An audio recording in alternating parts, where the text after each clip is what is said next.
Selamat pagi, salam transformasi digital kepada kita semua. Pada pagi hari yang luar biasa ini, para sobat transformasi, selamat datang di acara Podcast 4.0 yang akan kita membahas mengenai beberapa hal dalam digital transformasi. Saya dalam hal ini Alexander Ludi, UMG Dialab akan menjadi host Anda. Dan akan kita memandu Anda untuk dalam memahami beberapa hal yang menarik dalam hal bisnis, industri, dan juga dalam kehidupan kita sehari-hari.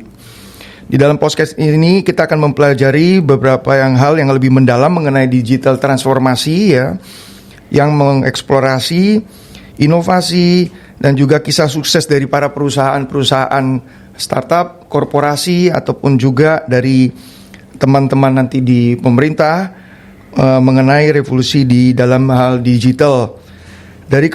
Mulai dari kerjasama buatan, analisa data, juga dengan Internet of Things maupun dengan komputasi digital yang akan menggali beberapa kekuatan transformasi dan juga teknologi lain yang sebagaimana dapat mengubah wajah dari industri di seluruh dunia. Apakah Anda seorang pemimpin bisnis yang tetap ingin berada dalam persaingan, atau seorang penggemar teknologi yang ingin tahu tentang perkembangan terbaru mengenai industri 4.0, atau sekedar hanya sebagai pemerhati bagaimana digital transformasi telah mengubah dunia, maka podcast ini akan menjadi sarana yang paling tepat untuk Anda.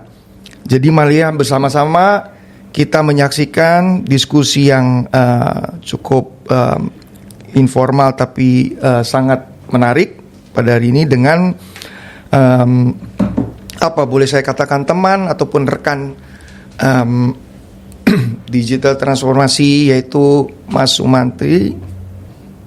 Jadi dalam hal ini Mas Sumantri dalam sebagai senior consultant yang telah malang melintang cukup lama ya, saya rasa di dalam dunia digital transformasi ini. Jadi mungkin yang pertama saya ingin tanyakan kepada Mas Sumantri, apa kira-kira pandangan Anda mengenai industri 4.0 itu sendiri. Terima kasih. Silakan Mas. Ya, terima kasih Pak Alex dan sobat-sobat digital. Perkenalkan, mungkin saya Sumantri, saya dari Elo Digital Office Indonesia. Di sini saya coba diskusi balik ya terkait apa sih kebutuhan untuk digital gitu ya.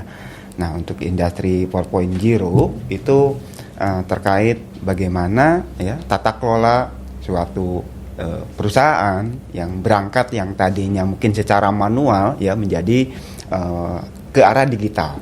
Di mana proses digital ini ya tentu dari berbagai sektor, baik dari proses operationnya sampai untuk documentation itu dilakukan secara digital. Mungkin seperti itu, Pak. Ya, terima kasih. Bahwa memang kita luar biasa, ini ada inisiasi dari Kementerian Perindustrian sendiri ya, terutama memang dimulai dari 2 tahun terakhir ini dengan adanya Innovation Hub yang kita sebut PD 4.0. Mungkin Mas Menteri udah mengenal ya Pusat Inovasi Digital Indonesia ini. Yang menarik bahwa industri 4.0 diinisiasi di World Economic Forum ya, di Switzerland oleh Klaus Schwab. Jadi di sana memang dikatakan istilah mengenai dark factories, dan juga include di sana adalah beberapa helix ataupun faktor-faktor yang mendukung 4.0. Kira-kira Elo sendiri mungkin Mas Sumantri bisa jelaskan kiprah Elo di Indonesia ya, sejak kapan, kemudian bagaimana Anda masuk ke industri 4.0 ini. Oke, ya. Elo sendiri kebetulan di Indonesia dari tahun 2006 ya, sudah cukup lama ya. 2006. Nah, kami memang merupakan software industri terutama untuk pengarsipan dokumen. Jadi kalau kita bicaranya di perusahaan ya, berasal dari informasi itu dari dokumen. Aset perusahaan juga berasal dari informasi yang ada di dokumen. Nah, bagaimana dokumen tersebut yang menjadi aset itu kita bisa amankan. Ya. Bayangkan kalau kita masih manual atau konvensional secara hard copy gitu ya, ada usianya terkait kertas. Nah, dengan adanya digital kita bisa simpan informasi tersebut itu ya sampai kapanpun gitu ya. Nah, dengan adanya Elo tentu kami memperkenalkan juga nih ke industri challenge bagaimana transformasi yang tadi mengamankan aset perusahaan beralih ke suatu sistem, Pak. Jadi hal tersebut menjadi sangat penting tentunya untuk proses tadi digitalisasi. Menjadi menarik, Mas, karena terus terang di startup ekosistem sendiri kan kita masih sebetulnya mencari atau bentuk ataupun prototipe ya. Banyak sekali memang dokumen-dokumen seperti itu tidak terdokumentasi dengan baik ya. Kan startup adalah suatu istilahnya organisasi yang dibentuk untuk mencari suatu produk atau jasa yang bisa di repeat dan scale. Nah, repeat dan scale itu memang fungsi Elo di situ sebetulnya, supaya nggak tercecer sehingga waktu mereka melakukan produk yang sama itu hasilnya 100% sama begitu kan. Nah, saya ingin sedikit saya curious untuk tahu sebetulnya dengan ERP atau ada istilah ECM juga. Kira-kira mungkin Anda bisa menjelaskan secara singkat dan mudah begitu, simple terutama kepada rekan-rekan di startup sendiri. Apa itu, Mas? Biasanya mungkin yang dikenal adalah dokumen management system, DMS gitu ya. Nah, kebetulan Elo pertama kali termasuk ke dalam kategori DMS. Nah, sekarang sudah bertransformasi menjadi ECM, Enterprise Content Management. Jadi bukan hanya dokumen saja yang diarsipkan atau dimasukkan ke dalam sistem, tapi informasi data di semua ada di dalam sistem. Kenapa harus data? Karena sekarang bekerja biasanya secara digital data. Tadi ada keterkaitan dengan ERP. Biasanya untuk melakukan transaksi finansial itu kan di ERP. Nah, bagaimana proses approvalnya? Itu bisa dilakukan di dalam ECM Elo. Jadi inisiatornya awalnya itu di Elo, ada approvalnya di sana gitu ya. Mungkin ada supporting dokumen yang dilampirkan. Nanti hasil approval tadi at the end itu posting ke dalam ERP. Jadi di ERP bisa dibilang hanya menerima data bersih yang setelah dilakukan approval di dalam sistem ECM tersebut. Iya, menarik sekali. Jadi memang kita banyak diskusi ataupun wacana mengenai industri 4.0, tapi memang analisa data itu memang awalnya dari sana ya. Betul. Sebetulnya.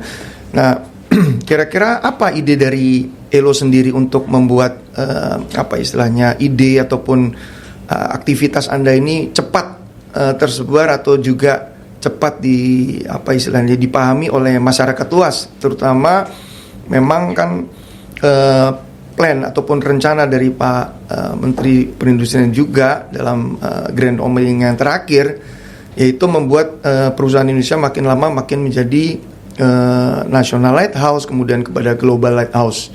Jadi apa kira-kira ide Anda, Mas Menteri? Ya, baik, Pak. Di Elo sendiri kami mengembangkan suatu ekosistem, Pak. Jadi kalau tadi bicara mungkin pengarsipan dokumen, data ERP. Nah, kami juga mengembangkan ekosistem. Nah, di mana aplikasi kami ini sudah mensupport low code. Nah, jadi untuk kebutuhan pembuatan solusi, terus juga integrasi gitu kan. Jadi dengan mudahnya tanpa harus kita build dari awal gitu kan. Untuk solusi katakanlah pembelajaran kita harus investasi gitu kan. Terus aplikasi untuk HR kita buat lagi. Nah, dengan adanya Elo ini mahal gitu. Pertanyaan saya memang berikutnya adalah seberapa mahal Elo ini gitu kan. Nah, kalau terkait mahal enggaknya mungkin itu relatif gitu kan. Tergantung nanti dari kebutuhannya. Bayangkan kalau tadi masing-masing solusi, masing-masing departemen punya island aplikasi gitu kan. Nah, dengan adanya satu platform Elo di mana kita bisa bangun any solution di on top on Elo, tentu secara maintain-nya terus juga secara licensing-nya itu kan bisa dibilang semua employee bisa mengerjakan hal yang sama dengan satu akun atau satu license seperti itu. Jadi tiap aplikasi nggak perlu adanya licensing sendiri, harga sendiri gitu. Saya cukup satu untuk semua seperti itu. Nah, ini menarik para sobat transformasi digital. Nanti Elo tentunya partisipasi juga dengan acara Indonesia 4.0 ya, Iya, betul, akan Pak. diadakan di Jaya Expo Kemayoran pada tanggal 23 sampai 24 Agustus 2023. Ya. Jadi dicatat para sobat transformasi digital, suatu event yang sangat penting ya, yang diorganisasi oleh Naganaya bersama dengan Kementerian Perindustrian, dan juga di sana akan hadir ekosistem yang tadi kita diskusikan mengenai ekosistem PD, di mana Pentahelix yaitu startup ekosistem, corporate, kemudian government, investor, dan juga akademia ataupun universitas itu sendiri hadir di dalam pameran terbesar untuk industri 4.0. Mungkin kita mungkin sudah hampir dekat waktu ini, Mas Sumantri. Kira-kira saya ingin coba memberikan sedikit pertanyaan yang mungkin agak menantang Anda juga. Kira-kira butuh berapa waktu Anda untuk bisa memang Indonesia, karena kita targetnya dalam hal ini 2 tahun dari Pak Menteri kan untuk Lighthouse begitu. Kira-kira seberapa cepat Anda bisa mengakselerasi perusahaan-perusahaan industri terutama di small dan medium scale enterprise begitu kan? Itu yang paling sulit biasanya untuk mengconvince mereka. Nah, kira-kira apa ide ataupun cara Anda melakukan akselerasi ini? Oke, jadi sebenarnya ini tantangan juga buat kami ya, Pak Alik ya. Jadi bagaimana memperkenalkan Elo ini ke industri ya, karena sebelumnya kita pandemik, orang bekerja hybrid atau bahkan 100% WFH gitu kan. Nah, tantangan tersebut itu akan menjadi solusi buat kami sebenarnya gitu ya. Nah, secara kira-kira tahapan apa sih yang harus dilakukan? Tentu adanya change management. Ya, kalau itu sudah di change management sudah ada, tentu tahapan tadi targetnya itu bisa akan lebih cepat. Biasanya kami akan piloting. Jadi tidak semua itu akan 100% digital. Kita piloting di proses-proses tertentu. Nah, sebagai benchmark juga, kalau tersebut jalan, itu bisa kita kembangkan ke proses yang lain. Nah, untuk piloting tersebut sebagai benchmark itu biasanya kami memerlukan waktu sekitar 6-12 bulan paling. Setahun ya? Setahun. Menarik. Nah, industri-industrinya cukup beragam begitu kan, mulai dari food beverage, tekstil, kemudian otomotif. Betul, itu cukup Pak. beragam ya. Betul, cukup beragam. Dan jadi itu intinya kalau ada dokumentasi itu Elo ECM itu bisa menjawab solusinya, Pak. Oke.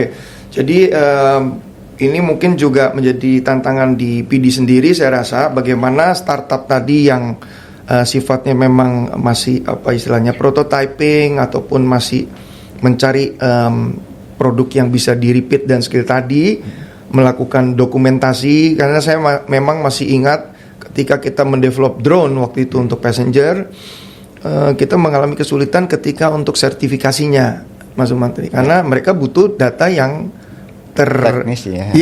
Terdokumentasi benar gitu kan untuk sertifikasi itu, dan itu tercecer begitu. Betul. Jadi memang kita mindsetnya memang masih harus banyak dirubah dengan management change tadi. Nah, saya nggak tahu apakah Anda juga menawarkan one stop shopping untuk itu. Apakah management change itu Anda bisa melakukannya atau harus memang orang lain? Itu mungkin terakhir sebelum saya tutup. Baik, Pak. Jadi sebenarnya peran penting dari manajemen itu sangat diperlukan. Tapi dari kami juga terbuka, karena di Elo ini juga kami sudah bangun any solution, Pak. Mulai dari e-learning, terus juga untuk incoming invoice ya, sampai dengan pembuatan kontrak, sampai dengan retensinya itu semua terdokumentasi. Jadi sehingga kami bisa offering juga nih solusi yang ada, yang mungkin bisa digunakan di market, di industri, itu juga bisa diterapkan seperti itu, Pak. Ya, jadi memang saya rasa yang menjadi juga pertanyaan mungkin yang mendasar bagi kita dalam transformasi digital ini kan kita ada beberapa faktor lainnya, seperti misalnya virtual reality, kemudian edge computingnya sendiri ya. Itu kira-kira bagian di mana selain data analitik Anda berada? Oke, Elo ini merupakan aplikasi, Pak. Yeah. Nah, yang bisa running di virtual machine gitu ya, atau di fisik. Nah, terkait tadi analitiknya, kami juga ada fitur di Elo-nya untuk proses penganalisa. Jadi ini dokumen, katakanlah tadi kelengkapan untuk sertifikasi gitu ya. Dokumennya apa saja sih yang sudah ada. Nah, dari sana ada analisanya untuk pada saat nanti akan melakukan sertifikasi, udah tahu kelengkapan dokumennya apa saja. Karena semua terdokumentasi di dalam satu sistem tersebut. Pengalaman Anda, mungkin saya lagi mencoba melihat ke regional ya. Pengalaman Anda di negara-negara ASEAN tuh yang sudah cukup baik dalam hal ini di mana, Mas? Kami kebetulan Elo ini sebagai prinsipal di Asia, gitu. Jadi marketnya Asia. Kami sudah implementasi di Vietnam. Ya, terus juga di mungkin karena itu Vietnam tinggi ya industri. Jadi terkait dokumentasi, kalau di sana itu untuk company law firm, Pak. Kalau law firm kan dokumentasi itu sangat penting gitu kan. Bila mana itu keluar ya udah, pokoknya akan bocor gitu kan. Nah, dengan adanya sistem, semua proses tadi perkara dan lain-lain itu semua tersimpan di sana, sehingga mempermudah juga untuk para lawyer pada saat ini ada data nih yang harus disampaikan misalkan di pengadilan. Nah, semua terdata, terdokumentasi. Nah, Mas, jika ada perusahaan kecil atau menengah, size seperti apa yang menurut Anda baik untuk Anda, dan bagaimana kontak Anda dalam artian kan Indonesia mungkin kalau kita lihat 64 juta UMKM misalnya seperti itu. Nah, bagaimana Anda memilah-milah itu menjadi apa istilahnya yang tertarik atau menjadi klien Anda begitu? Untuk UMKM sendiri, kebetulan kami ada kerjasama dengan partner ya untuk bisa approach ya solusi-solusi terkait di UMKM. Ya, mulai dari nanti biasanya UMKM kan tidak terlalu besar ya industrinya. Nah, kami siapkan satu platform ya mobile gitu ya. Mereka bisa akses ke sana. Ya mungkin nanti dengan Pay as you go gitu ya. Nah, jadi semua data yang mereka hasilkan, data yang dokumentasi yang diperlukan untuk proses UMKM itu bisa berjalan, semua tersimpan di aplikasi kami. Wah, kalau begitu saya tertarik sekali ini sebagai saya kebetulan Chief Strategist untuk UMG Idea Lab ya. Kita banyak, ada sekitar mungkin 50 lebih startup di dalam portfolio kami. Memang levelnya masih bisa dikatakan small medium industry ya. Nah, itu mungkin mereka harus bisa belajar dari awal bagaimana mengorganisasikan data ataupun dokumen tadi ya. Untuk nantinya bisa connect dengan industri, saya rasa. Jadi nanti saya akan bicara lebih dalam mengenai itu, bagaimana startup kita yang hampir lebih jumlahnya 2.000 lebih dari Indonesia itu lebih istilahnya terdokumentasi ataupun terstruktur lebih baik. Mungkin terakhir ada closing remark ataupun anjuran dari Anda, ataupun ada apapun yang mungkin bisa menarik bagi para apa istilahnya UMK atau para sobat transformasi digital ini untuk tahu lebih lanjut mengenai Elo ini. Silakan Mas Menteri. Baik Pak Alex.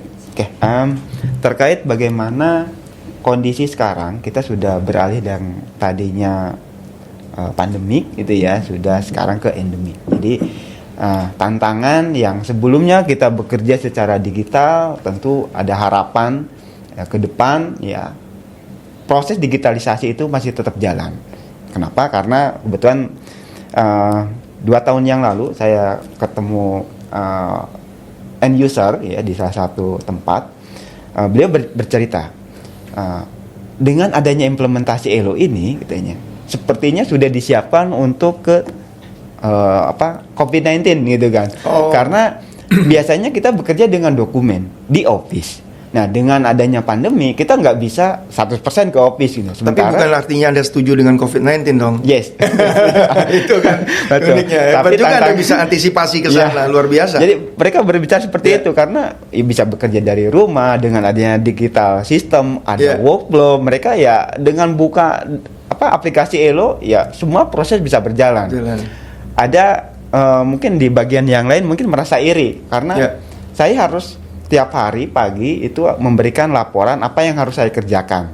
Nah, dengan adanya Elo, mereka akan diam menerima tugas yang masuk. Jadi begitu ada tugas yang masuk, mereka proses. Nah, dengan data tersebut itulah yang ada di Elo bisa diekspor untuk kebutuhan reporting ke atasannya, sehingga ya apa yang menjadi target harian itu mereka sudah punya datanya. Nah, jadi luar biasa ya. Bagaimana digitalisasi itu memang sangat penting ya, sehingga proses terkait untuk pengambilan keputusan, terus pencarian aset dan data, semua itu dengan sangat mudah dengan adanya sistem ECM Elo Digital Office Indonesia. Terima kasih Mas Sumantri atas penjelasan yang luar biasa dari Elo. Saya mengundang para sobat transformasi digital untuk hadir dalam acara Expo Indonesia 4.0 yang akan diadakan di GIX Expo Kemayoran pada tanggal 23 sampai 24 Agustus 2023 yang diorganize oleh Naganaya bersama Kementerian Perindustrian, PD 4.0, dan saya berharap bahwa akan banyak yang hadir untuk juga mendengarkan secara langsung karena Elo akan hadir di sana tentunya Mas Sumantri ya. Dan ini adalah merupakan salah satu ajang satu-satunya yang akan ada di dalam tahun 2023 mengenai industri 4.0. Itu aja mungkin, terima kasih. Semoga kita akan berjumpa di dalam podcast berikutnya di mengenai industri 4.0. Terima kasih.